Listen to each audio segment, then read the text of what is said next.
175 empresas. Consorcio de la Zona Franca. Fabricamos oportunidades para tu futuro. Welcome to D-Factory, the factory that develops talent, technology, innovation, and of course in the heart of Barcelona. After all, D-Factory is consolidating Barcelona as a European capital of development for Industry 4.0, for digitalization, for transformation, creating 1,500 direct jobs and 5,000 indirect jobs in the city, close to the metro, the harbour and the airport. And promoted by the Consorcio de la Zona Franca de Barcelona.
Now it's a time of changes. Now is the time to move on. This is the time for solutions. Feel the motion. Be new is born. The end none of you. No one connected to you. The end none of you. Be new will do it for you. This is the time for solutions. Be new is for you. Seguimos aquí en Be-Talent. Iniciamos el panel Be Retain Talent, cómo retener el talento en un mundo globalizado. Nos han explicado en la sesión anterior cómo la media de duración en los puestos de trabajo es de unos 2-3 años, menos todavía si se trata de puestos digitales. Y es que la movilidad global ha facilitado la contratación de talento, personal altamente preparado, pero también la dificultad de retenerlo. En esta sesión vamos a dar, espero, con unas claves para ver cómo se puede no solo retener el talento, sino también atraerlo. Y también vamos a ver si Barcelona puede ser un polo atractivo para el talento. Y para ello tenemos aquí con nosotros a Juan Carlos Cubeiro. Bienvenido, Juan Carlos. Gracias, Ana. Y bienvenidos a todas y todos a esta sesión de Be-Talent. Juan Carlos es licenciado en Económicas y Derecho, experto internacional en talento, liderazgo transformador y coaching. Ha dirigido proyectos de consultoría estratégica para más de 1000 compañías y es considerado el coach del mayor número de CEO en nuestro país como referencia de vanguardia en el futuro del empleo. Además, por si fuera poco, es divulgador de sus conocimientos en conferencias, en artículos que han valido varios premios y también en libros. Ha escrito cerca de 60 libros. Su obra más reciente, si os interesa, es Cómo descubrir y aprovechar el talento de tu organización. Actualmente es socio director de IDEO Advisor en desarrollo directivo y es presidente del Instituto About My Brain de Europa. Muchas gracias, Ana. Pues adelante con la sesión. Gracias por venir. Bueno, vamos a tener una sesión muy interesante sobre cómo fidelizar, yo creo que es mejor la traducción de retain talent, fidelizar el talento, cultivarlo, como veíamos en Vinio, con 4 perspectivas de grandes referencias y además muy complementarias que paso primero a presentar antes de entrar en el debate. Empiezo por ti, Santi, el profesor Santiago Álvarez de Mon, conocido por todos, profesor del IES, licenciado en Derecho por el CEU, máster por el propio IES, doctor en Sociología y Ciencia Política por la Universidad de Salamanca, profesor de hace muchos años, referencia de habla hispana en liderazgo, en talento, en team building, en coaching, estas palabras inglesas que utilizamos pero que todos entendemos, autor de libros muy interesantes que además nos conocemos hace muchos años, somos amigos, desmitifican el liderazgo como No soy Superman, como El mito del líder, como Con ganas, ganas, Mi agenda y yo, bueno, muchos libros muy, muy interesantes. Santiago, yo te preguntaría primero, para iniciar en la presentación, ¿qué crees que tiene esta crisis donde se junta estancamiento, inflación, especulación y además crisis medioambiental, social, también estábamos hablando, respecto al talento? ¿Qué te parece diferente de esta crisis? Bueno, buenos días a todos. Un lujo estar contigo otra vez. La verdad es que gracias a este evento nos vemos. Si no, lo debemos todo al tren, al avión. Y un placer participar con esta mesa de compañeros, ¿no? Iremos metiendo más al concepto, no al reto de fidelizar, que me parece bien el cambio de verbo. Pero lo que tiene de novedoso esta crisis es que el talento quiere respirar. Tiene una vocación de ser libre, independiente. No quiere quedar atosigado en el presentismo, ¿no? En una visión jerárquica muy rígida de la vida, ¿no? Entonces, a mayor libertad, mayor disciplina, autonomía. Y lo que ha hecho el COVID es adelantar en 2 años lo que hubiera pasado en 10. Todo el debate que tenemos en torno al teletrabajo, que si presencial, que si no. Bueno, el talento quiere ser evaluado, dirigido desde otras instancias y no cuántas horas caliento la silla. El talento, eso es una exigencia, porque a mayor libertad más tienes que ejercer tu responsabilidad y más disciplinado, en el buen sentido de la palabra, tienes que ser, ¿no? Entonces ahí es un mundo paradójico donde los blancos y negros no existen, ¿no? Y un reto para los dueños de ese talento y para los que dirigen ese talento. El talento llama al talento, eso es evidente, y la mediocridad llama a la mediocridad. El talento quiere respirar, el talento llama al talento, la mediocridad a la mediocridad.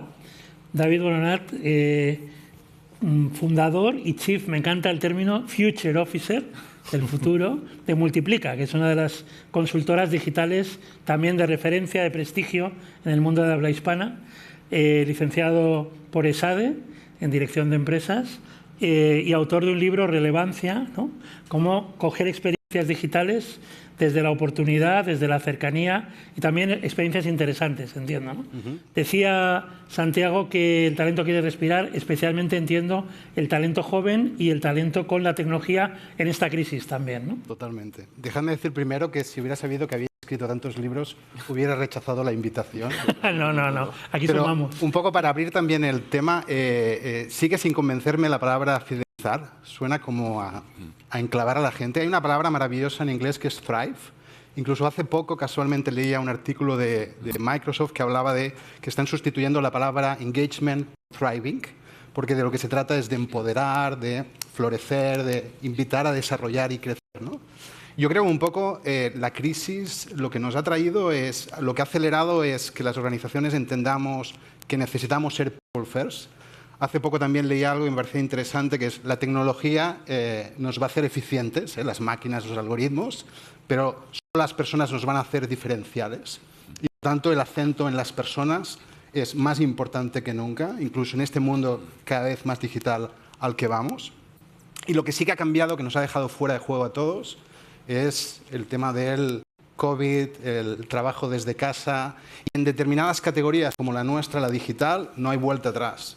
O sea, por mucho que te pongas y digas, no, mira, voy a buscar una fórmula por la cual la gente va a venir 2 días a la semana, lo único que vamos a conseguir es que el mercado de talento al cual podamos aspirar se reduzca un 25 o un 35%. Vamos a un mundo de mucha más flexibilidad, incluso algunos nos estamos cuestionando si nos vamos a 4 días de jornada a la semana o 4 más 1, luego si queréis os cuento un poco más. Con lo cual, un marco competitivo muy heavy, ¿eh? O sea, las rotaciones que estamos viviendo en nuestra industria es de presión absoluta, porque hay tantas posibilidades, y no solo en los mercados en los que estamos, ¿no? Sino cada vez más globales, que hace que estemos realmente a prueba, ¿eh? Un marco muy heavy, donde lo digital no hay marcha atrás. Me quedo también con esa clave, ¿no? Con ese pilar. Arantxa Ruiz, una de las pioneras de la marca personal de nuestro país, headhunter desde hace más de 15 años, también con su propia compañía de enorme prestigio a nivel nacional e internacional y autora de varios libros, ya sabéis que a mí me gusta mucho leer y os he leído, Ahora o Nunca entre ellos, y que busca un headhunter, que es siempre una revisión muy interesante desde el otro lado de la mesa. Y te hago la misma pregunta que a tus compañeros, ¿qué tiene de especial esta crisis? Casi se puede decir desde el headhunter, desde la selección de personas, desde quien está eligiendo el talento. Bueno, yo creo que ha sido muy interesante que ha hecho una división entre los profesionales, entre los que han hecho crack y los que han hecho click. Los que han hecho crack pues han tenido una gran tensión entre la trascendencia y la realización, el propósito. Y han sido profesionales que de repente cuando se les hablaba del trabajo, terminaban hablando del trabajar como de los workaholic, con un término despectivo. Y en cambio los que hacían clic eran aquellos que encontraban realmente ese equilibrio entre ser trascendente, el pensamiento catedral, pero también a la vez estar realizado y por lo tanto en vez de ser o pensar en los workaholics se consideran workalovers. En un segundo momento o en un segundo punto, este click y crack para mí son la diferencia entre los que buscan un empleo y los que aspiran a tener una carrera profesional. Los que buscan un empleo se convierten en profesionales adaptables pero reactivos, un poco esperando a ver qué les viene. Los que aspiran a una carrera profesional son profesionales ambiciosos que no temen su ambición, curiosos que no temen su búsqueda constante y también, fijaros, aunque parezca que es muy yo, como siempre se habla de la marca personal, que parece que es solo del yo, en realidad lo que buscan todo el rato es colaborar, proyectos para seguir creciendo. Y el último diferencia entre el click y el crack viene hablando también de lo que es la identidad y para mí también la marca personal. Porque hay un conflicto entre que si estás en una empresa, yo creo que se habla mucho de la lealtad y hay una sensación de que eres desleal cuando piensas en buscar esos entornos, esos proyectos, en seguir creciendo. Y que yo creo que la discusión está mucho más en la honestidad. Aquellos que realmente sienten que cuando están con un proyecto están como el para siempre de los enamorados. Yo estoy aquí, te lo estoy dando todo, pero es el ahora y el aquí. Y mañana ya veremos, no pasará nada. Nos podemos separar, pero mientras tanto nos vamos a apoyar un montón. Yo creo que estábamos acostumbrados a que los profesionales que hacían clic eran siempre los que les llamábamos de alto potencial y alto rendimiento. Y que los crack eran aquellos pues, que digamos que no estaban en esa búsqueda. Y yo creo que ahora nos estamos dando cuenta de que se producen muchos crack entre los alto potencial y alto rendimiento porque no encuentran el propósito, porque solo encuentran empleos o porque realmente sienten que hay un conflicto entre su marca personal y la marca de la empresa. Entonces yo creo que son muy vulnerables y creo que tenemos que ayudarles. Qué interesante. Sí, crack, empleo, marca, carrera profesional, vulnerabilidad, autenticidad, lealtad, deslealtad. Muchas gracias, Arantxa. Y paso a presentar a Carles Navarro, que es el manager, el country manager o CEO o managing director, director general de BASF, BASF, dice mucha gente. Así es. BASF, compañía alemana que es la más grande en el sector químico en el mundo, más allá de otras compañías. Desde 2016, es el primer ejecutivo de la compañía a nivel nacional, con carrera anterior en Turquía, en Canadá, que seguro que saldrá todo esto. Una empresa de 1865, con sede en, nunca lo digo bien, Ludwigshafen. Ludwigshafen am Rhein, sí. Am Rhein, en el Rey. Él lo dice mejor, él lo dice mejor. Tú lo dices, yo no. Hablaba antes Ana de 2-3 años en el puesto, 6 años como primer ejecutivo y 33 años en la empresa, ¿no? Desde el año 89 viste la caída del muro en Alemania. En primera persona, sí. En primera persona, seguro que luego lo comentamos también. Y además con muchas responsabilidades asociativas, tanto en el Club de Excelencia en Sostenibilidad, en el Comité Ejecutivo de COE, en Farmaquímica, es decir, en Expoquimia, ¿no? En Feike y en Expoquimia. Sí, y en Expoquimia. Bueno, pues la misma pregunta, esta crisis, ¿cómo lo estáis viviendo desde una compañía tan grande, tan antigua, 1865, en la atracción, en la fidelización o el nuevo marco del talento? Bueno, yo diría que lo especial de esta crisis es que es el resultado de varias crisis superpuestas y, por tanto, lo que estamos viendo es el resultado de esa suma de efectos con consecuencias bastante negativas y perniciosas para todos. Las crisis son momentos en los que encontramos los límites de las personas y de las organizaciones, las llevamos al límite. Warren Buffett decía que cuando baja la marea es cuando se ve quién se está bañando desnudo, ¿no? Pues aquí lo vemos también con las empresas que no han tenido una política de talento a largo plazo y ahora pues vemos sus carencias. Para nosotros realmente es difícil porque en el mundo de la química dependemos, como todos saben muy bien, de la energía y esto es ahora mismo el problema más acuciante que tenemos en la industria. Por tanto, estamos abocados a una gestión realmente difícil del día a día sin perder de vista que para el talento que se incorpora a nuestra empresa tenemos que ofrecer un horizonte a largo plazo. Por tanto, es el momento en el que realmente, a pesar de que estemos gestionando el día a día, tenemos que levantar la mirada y ofrecer a la gente que se incorpora esa perspectiva de futuro basada en propósito, en valores, y ser conscientes de que la gente que ya tenemos necesita claridad sobre lo que viene. Claridad, transparencia, comunicación, y están agotados. Pero también están agotados los líderes. Estamos también al final de un proceso en el que hemos sufrido mucho. Durante la pandemia la industria química fue esencial. Fue una industria que no paró, que aportó valor para combatir la pandemia desde diferentes puntos de vista. Ahora, con la crisis energética, estamos sufriendo mucho. Y en ese entorno de complejidad tan terrible, los líderes realmente no tenemos siempre la respuesta. Y por eso es una crisis que afecta al talento joven, pero también a las capas de liderazgo top y intermedio, que no tienen todas las soluciones ni tampoco todas las respuestas. Y eso nos pone también en situación de vulnerabilidad, como decía Arantxa muy bien. Por tanto, hay que encontrar entre todos ese camino hacia adelante, que yo creo que es lo que decía Arantxa, seguir enfocados al propósito, que en nuestro caso es crear química para un futuro sostenible. Altura de miras, líderes agotados, tiempos de cambio. Bueno, vamos a hablar en esta próxima media hora de este fenómeno que ha sido, a mí me gusta llamarlo, la gran desbandada de Great Resignation, que empezó en Estados Unidos. 40% de los profesionales voluntariamente se van. Al principio en Europa, con este sesgo a veces que tenemos, esto no va a ocurrir aquí, empieza a ocurrir aquí. McKinsey dice incluso que va a ocurrir en la India, por ejemplo, con el 60% de los profesionales, no con el 40%.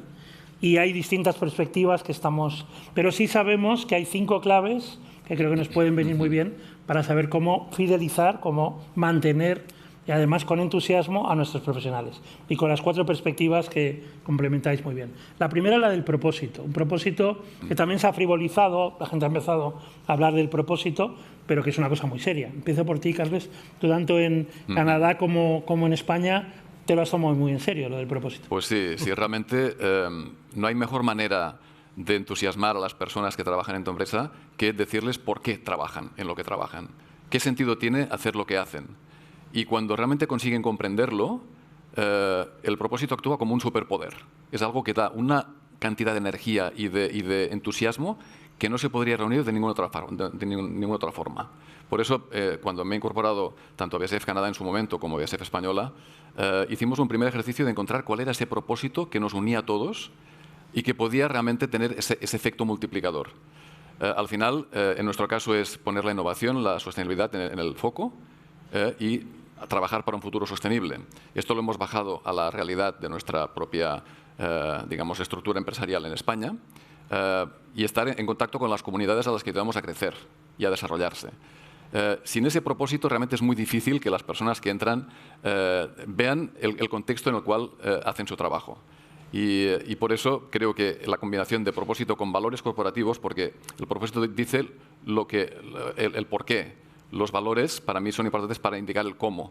Esa combinación es la que realmente te permite dar esa orientación de futuro y darle la sensación a los que se incorporan a la empresa de que están en un entorno en el que su trabajo encaja dentro de un marco mucho más grande que tiene sentido para ellos. Sin esa digamos, forma de verse en el conjunto de toda la actividad de la empresa, va a ser muy difícil que puedas llegar al fondo, al corazón de las personas.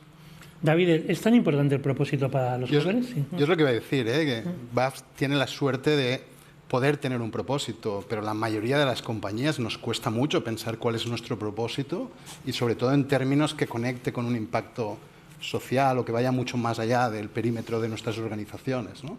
Y por tanto no siempre es una herramienta que podemos utilizar, ¿no? A mí hay un concepto que me gusta más y que lo lleva un poco más a la cultura y a los valores, que es el de alma. Es decir, el de alguna manera que las compañías nos propongamos tener alma. Las compañías siento que podemos tener un estilo, una impronta, y si está bien trabajada en valores, puede ser percibida dentro de los equipos como algo en el que vale la pena trabajar, independientemente de que haya un superpropósito o un propósito más mercantilista o más social, como en el caso de BASF, ¿no? Alma como algo vivo, como un propósito dinámico.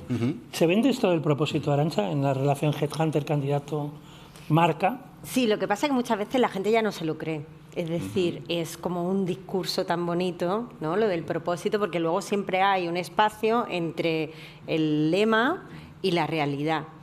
Entonces yo creo que en este sentido los líderes honestos, que volvemos otra vez a lo mismo, que asumen que existen las imperfecciones, yo creo que sin explicar que hay un sueño no se puede ni rozar el sueño. Es decir, aunque tú sepas que el camino es muy largo, pero tienes que poner un sitio de utopía, ¿no? Como diría Tomás Moro. Pero luego tienes que ser honesto de que quizá no lo alcances nunca, que es el proceso de llegar a él lo que te hace grande.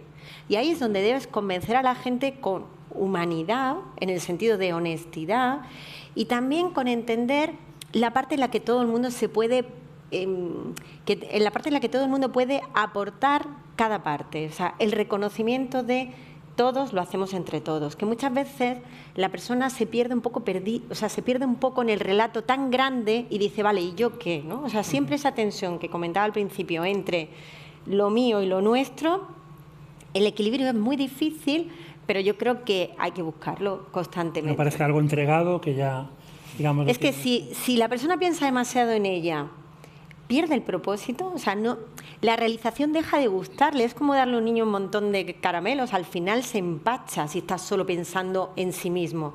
Pero si estás solo pensando en el propósito, teniendo la percepción de que tampoco se tienen en cuenta sus necesidades, pues tampoco. Entonces, buscar el equilibrio, que es lo más difícil, yo creo que es la labor de los líderes. Si fuera fácil, David lo ha dicho muy bien, la parte diferencial son las personas. La gente muchas veces dice, yo estoy harto de trabajar con personas que no dan nada más que problemas. Y yo siempre digo, benditos problemas, ¿no? Trabaja con una máquina.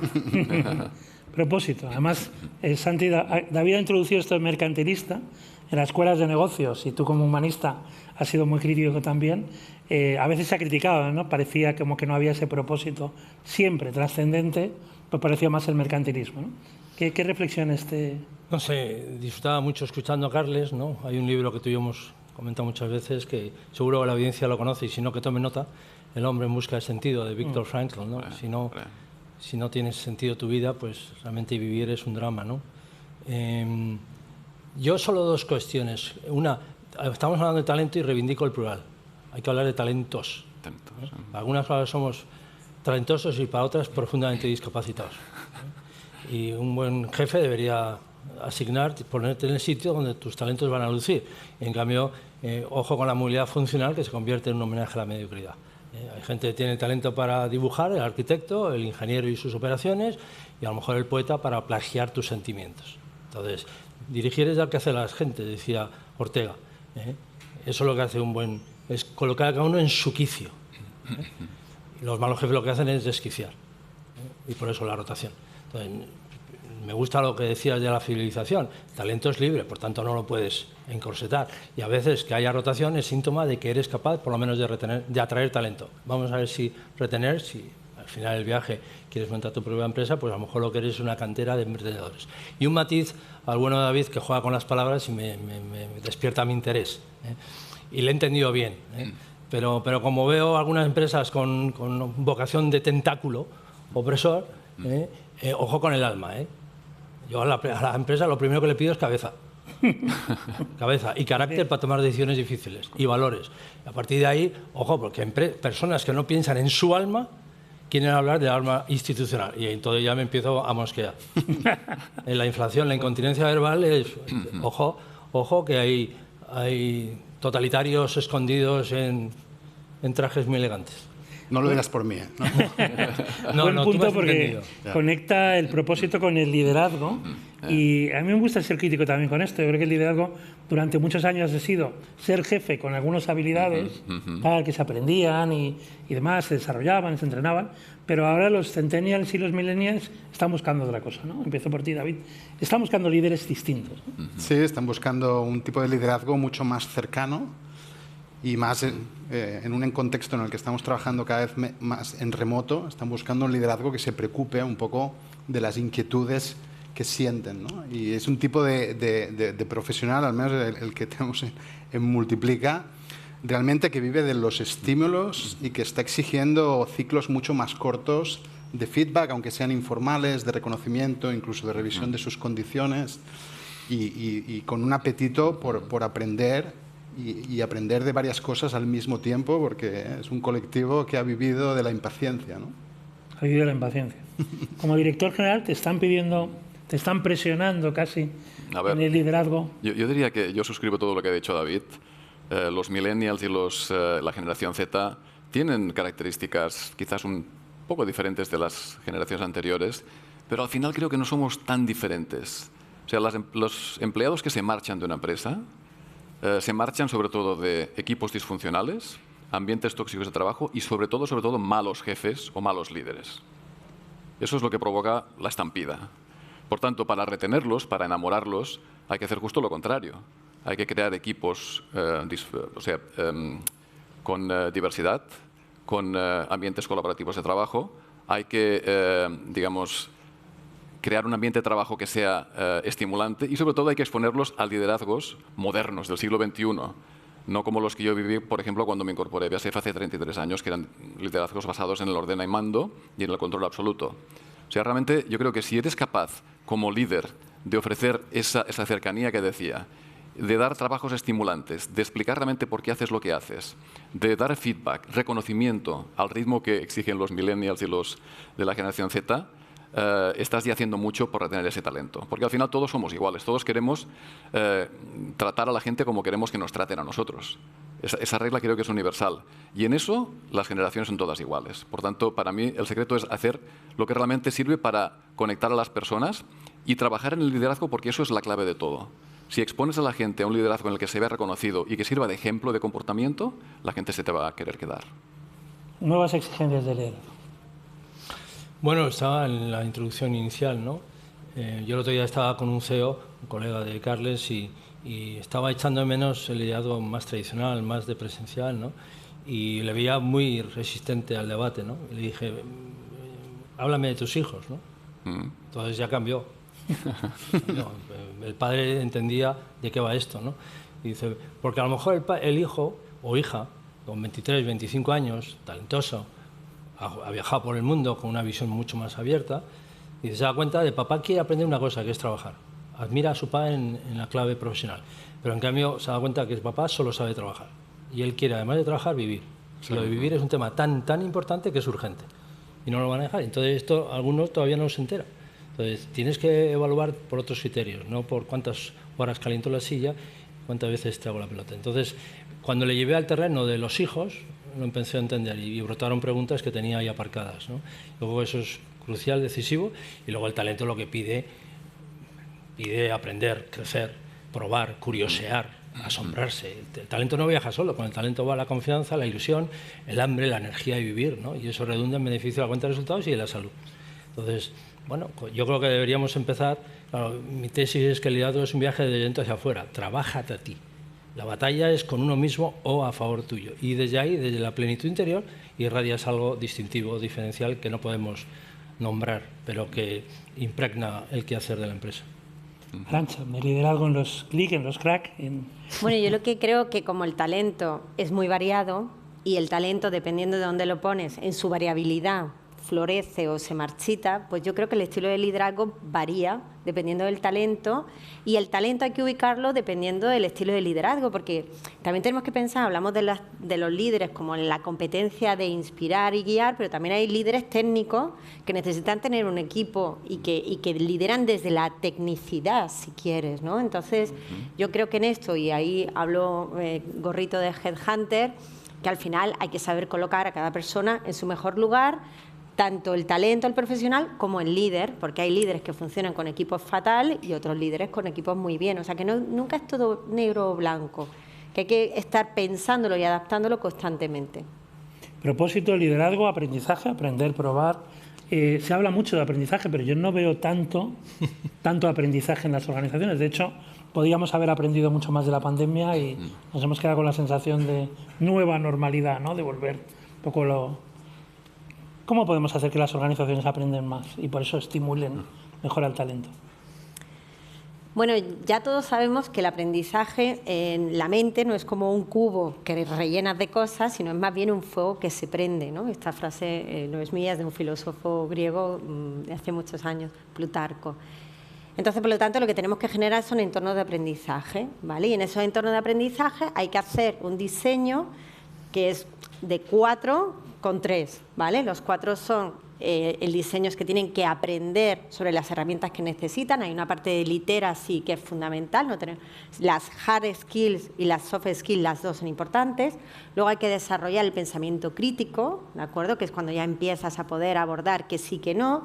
Después desarrollar la toma de decisiones y por último la implementación de esa toma de decisiones. En las organizaciones no sé si siempre se trabajan los 4 niveles como deben ser.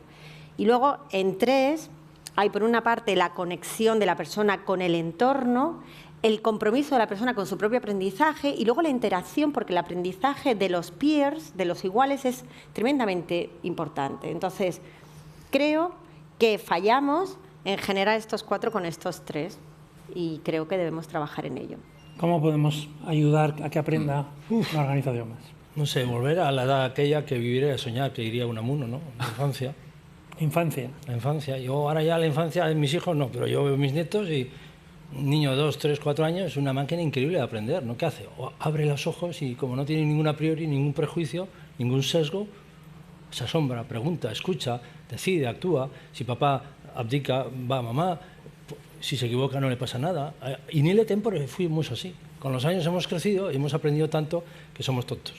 Entonces deberíamos volver a... Por eso el aprendizaje en los adultos es difícil, porque tienes que desaprender. Yo intenté cambiar mi saque en tenis en un verano en Estados Unidos viendo a jugar mi hijo muy bien y llevaba 20 años sacando mal. Me costaba muchísimo. 20 años sacando mal, ahora desaprende, ¿no? Entonces, tenemos muchas más preguntas que respuestas. Vuelvo a una de tus intervenciones, ¿eh? Somos brutalmente vulnerables y ahí reside nuestra grandeza. Hemos aprendido muy poquito, muy poquito.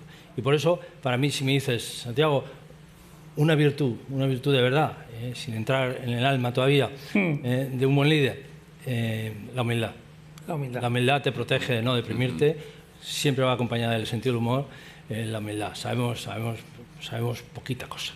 Y desde ahí, probar es mucho más gratis y hasta divertido. Es interesante que Tom Peters ha dicho recientemente que si volviera a escribir En busca de la excelencia, 40 años después, lo llamaría En busca de la curiosidad.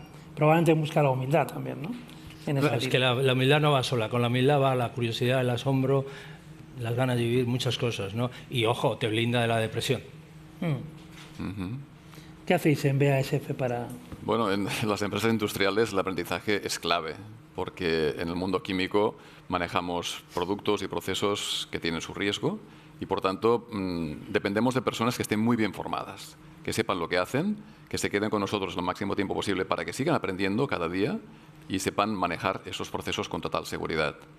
Y esto nos ha puesto en una situación de una cierta arrogancia histórica, porque estamos muy seguros de lo que hacemos y, por tanto, ofrecemos productos que pensamos que son los mejores, hasta que hace poco nos hemos dado cuenta de que el impacto que tenemos en nuestro entorno, en el medio ambiente, pues no es nada baladí.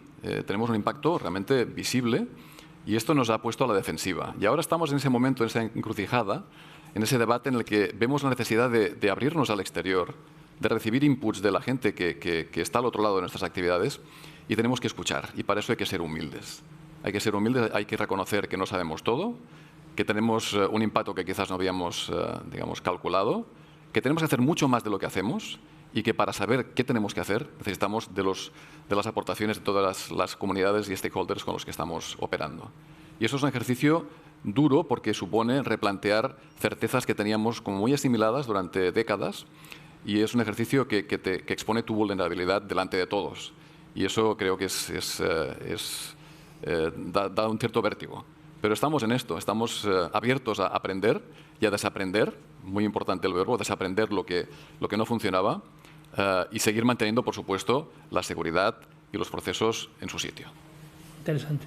David, ¿este ansia viva, como diría José Mota, de aprender de los jóvenes del talento digital? No, en nuestro caso está congénito en nuestro negocio. Nuestro negocio es un negocio que tenemos que estar un minuto antes que nuestros clientes.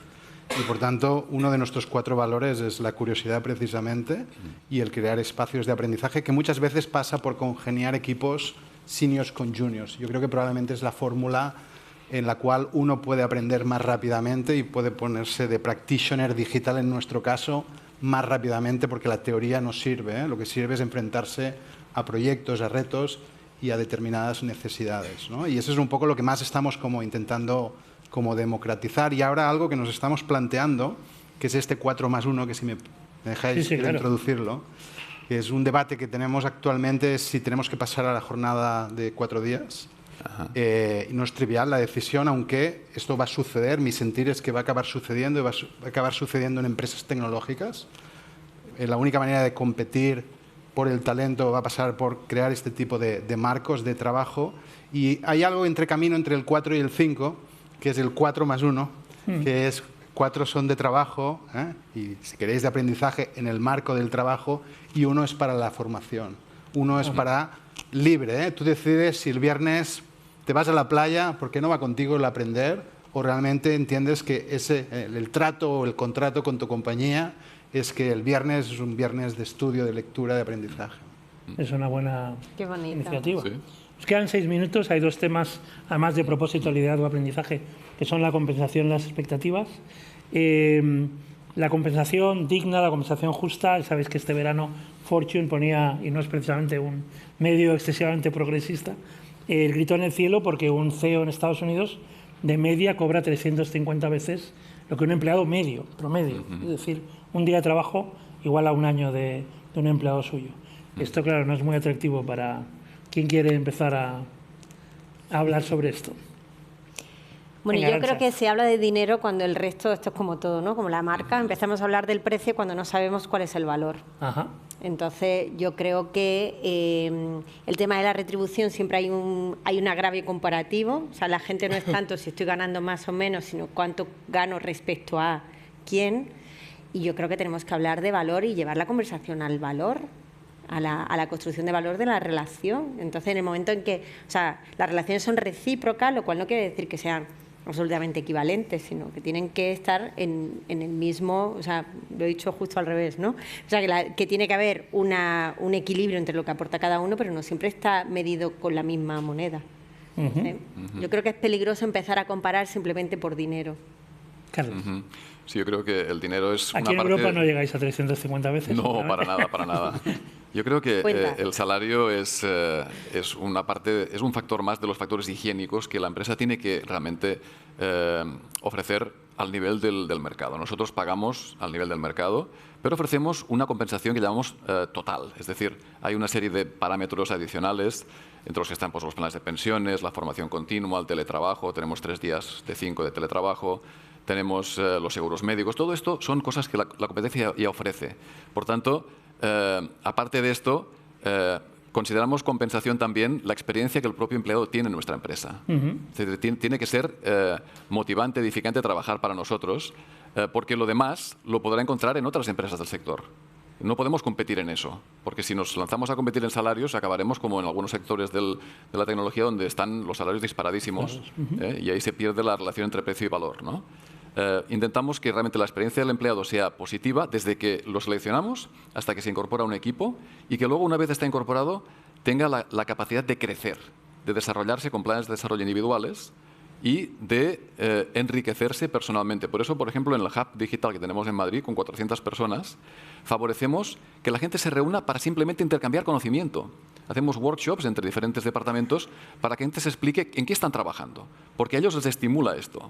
Igual que ofrecemos también pagar certificaciones técnicas, porque ese tipo de empleado le estimula crecer profesionalmente en el aspecto técnico. Pues si es importante para ti tener esa certificación, aunque no sea clave para el trabajo, te la vamos a pagar, porque eso te va a dar a ti la sensación de que estás creciendo. Pues ese tipo de compensación también es clave para que la empresa funcione al máximo nivel. David. En nuestro caso, yo creo que el gran reto que tenemos en general con el tema retributivo es de creatividad y de audacia, ¿no? Creatividad en el sentido de encontrar modelos que vinculen mucho más el desarrollo de la compañía con las posibilidades con las que puedas complementar salarialmente. Y audacia en el sentido de que yo creo que vamos también a un nuevo paradigma en el cual nos tenemos que atrever, en Multiplica todavía no tenemos las agallas de transparentar los salarios y que sean públicos. Nos tenemos que atrever, y es algo que estamos explorando, de tokenizar la compañía, que suena algo muy futurista, pero básicamente es que parte del equity lo conviertas en tokens y el token sea de alguna manera una manera en la cual puedas complementar el desarrollo económico de las personas. Por tanto, yo creo que nos falta mucho en general de de repensar los modelos, vamos a decir, convencionales. Con la compensación más allá de la retribución. Santi. Yo creo que si se habla mucho de salario, de economía en la empresa, tenemos un problema, pero si no se resuelve bien, tenemos un problemón. Y, por ejemplo, a mí me cansa un poco hablar, cuando hablamos de los demás, hablamos de salario emocional. No entiendo lo de salario emocional. Cuando tengo que poner adjetivo al salario, en cambio, de mi salario sí que entendemos. En mi salario no le quiero poner adjetivo. En cambio, cuando estoy hablando de otros, eso me suena a manipulación. Tú hablas de Estados Unidos, los abanicos salariales en algunas empresas es un ataque a la justicia. O sea, a mí que el talento se forre, no tengo ningún problema. Me encanta que el talento se forre. Que los mediocres se forren a costa de los demás, eso ya... Y realmente, no sé, en España vamos a perder talento. Ves algunos con un perfil científico, algunos... Yo es que me encuentro con personas que dices que tiene tiempo que se nos vayan. Pero personas ganando 1.800 euros, con un carrerón, con ya experiencia. Dice, pero vamos, en cuanto llegue alguien no ya de Estados Unidos, de Noruega, de Finlandia, se van a ir. Se van a ir. Entonces, no podemos trivializar lo económico. Y para trascenderlo hay que resolverlo bien. Y para resolverlo bien hay que ser más justos. Más justos. Y hablaba Arantxa, citando a don Antonio Machado, de cierto modo, de todo necio confunde valor y precio. Las expectativas son precisamente el valor que espera el cliente de ti. ¿Cómo podemos adelantarnos a las expectativas, no solo del talento joven, sino de todos los talentos en general? Carles, ¿qué estáis pensando a futuro para adelantaros a las expectativas de ese talento que tenéis y que necesitáis? Bueno, como decía antes, todos en el fondo somos bastante parecidos.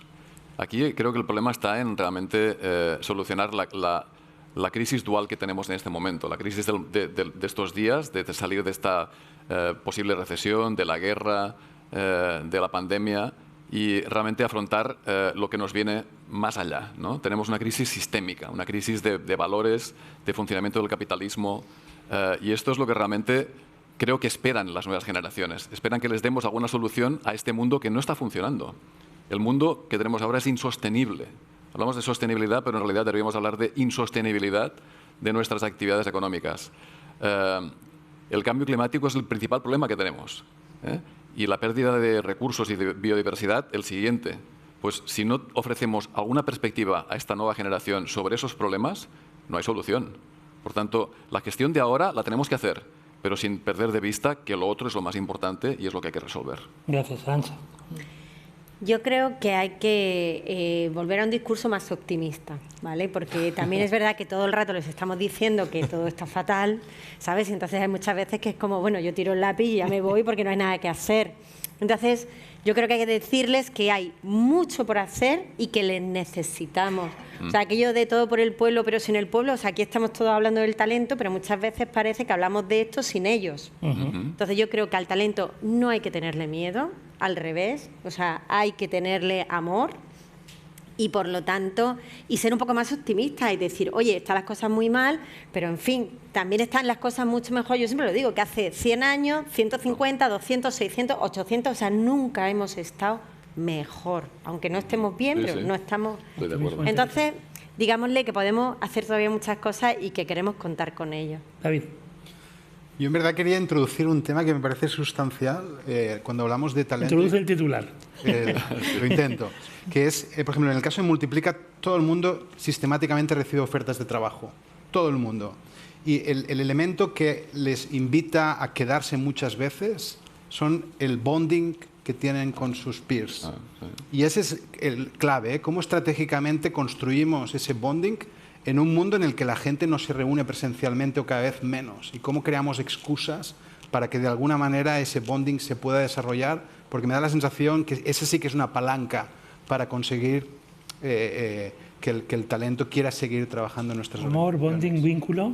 Santi. Dos cosas. Hemos hablado mucho de teletrabajo a favor, pero ojo, muchos CEOs, directores generales lo saben bien, hay que reunir al equipo, hay que rozarse. Cierto.